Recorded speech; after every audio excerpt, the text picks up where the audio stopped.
UAE के बाद अब भारत और सऊदी अरब के बीच एक बड़ी डिफेंस डील साइन होने जा रही है। मिडिल ईस्ट में भारत की इस नई चाल से पड़ोसी देश पाक की रातों की नींद उड़ चुकी है। अब दोनों देश मिसाइल से लेकर के खुफिया जानकारी आपस में शेयर करेंगे। जानिए कैसे भारत और सऊदी अरब मिलकर के पूरी दुनिया का भूगोल बदलने की तैयारी कर रहे हैं। क्या ये हाथ मिलाना खाड़ी के देशों में भारत की नई बादशाहत की शुरुआत है, और क्या यूएई के बाद सऊदी अरब से सुरक्षा समझौता भारत का मिडिल ईस्ट नया मिशन शुरू होगा। जानिए सीक्रेट मीटिंग के बाद भारत को डिफेंस में कैसे फायदा होगा। दरअसल हाल ही में भारत और सऊदी अरब के बीच संपन्न हुई हाई लेवल सिक्योरिटी जो कि अंतर्राष्ट्रीय कूटनीति के लिहाज से अत्यंत महत्वपूर्ण घटना थी, और यह वार्ता रियाद के उस समय आयोजित की गई जब भारत और संयुक्त अरब अमीरात के बीच नई पार्टनरशिप पहले ही साइन हो चुकी है। यानी कि भारत की जो स्ट्रेटजी है कि मिशन मिडिल ईस्ट शुरू किया जाए, भारत ने इसकी नींव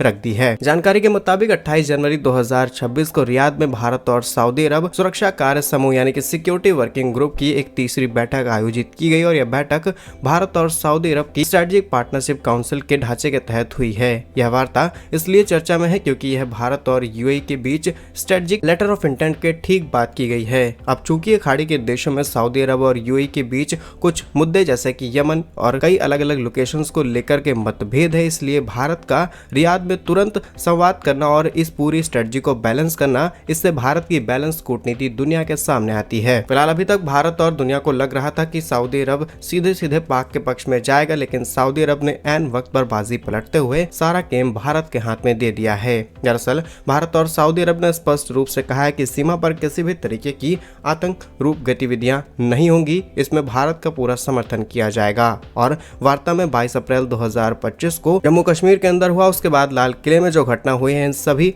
घटनाओं की कड़ी निंदा की गई और आगे से ऐसी घटनाएं न हो इस पर बातचीत की गई है। सिर्फ इतना ही नहीं बल्कि भविष्य में भारत को कई प्रकार की टेक्नोलॉजीज भी शेयर की जाएंगी, और इसी के साथ जो भी इंटेलिजेंस होगा सऊदी के पास वो सब कुछ भारत को शेयर किया जाएगा। और आपने कई बार ये देखा होगा कि भारत के अंदर जितनी भी ऐसी गतिविधियां होती हैं उसमें पहले मिडिल ईस्ट को टारगेट किया जाता है, यानी कि मिडिल ईस्ट तक फंडिंग जाती है, फिर फंडिंग भारत के अंदर आती है। डायरेक्टली पाक के जरिए आने वाली सारी चीजें भारत के अंदर लॉक्ड हैं, इसीलिए मिडिल ईस्ट को सीधे निशाना बनाया जाता है। और कुछ दिनों पहले यूएई के प्रेसिडेंट भारत यात्रा पर आते हैं। भारत के साथ long term gas deal science और तमाम डिफेंस कॉर्पोरेशन भारत के साथ साइन कर चुका है, और भविष्य में भारत के साथ एक डिफेंस पार्टनरशिप भी साइन की जाएगी, जिससे भारत और मिडिल ईस्ट के बीच रिश्ते और ज्यादा मजबूत हो जाएंगे। लेकिन ये भारत के लिए चिंता की बात थी, क्योंकि कुछ दिनों पहले तुर्की ने सऊदी और पाक के डिफेंस पैक्ट को ज्वाइन किया है, जो कि तीनों देशों को ताकत देता है कि भविष्य में भारत के खिलाफ खड़े होंगे।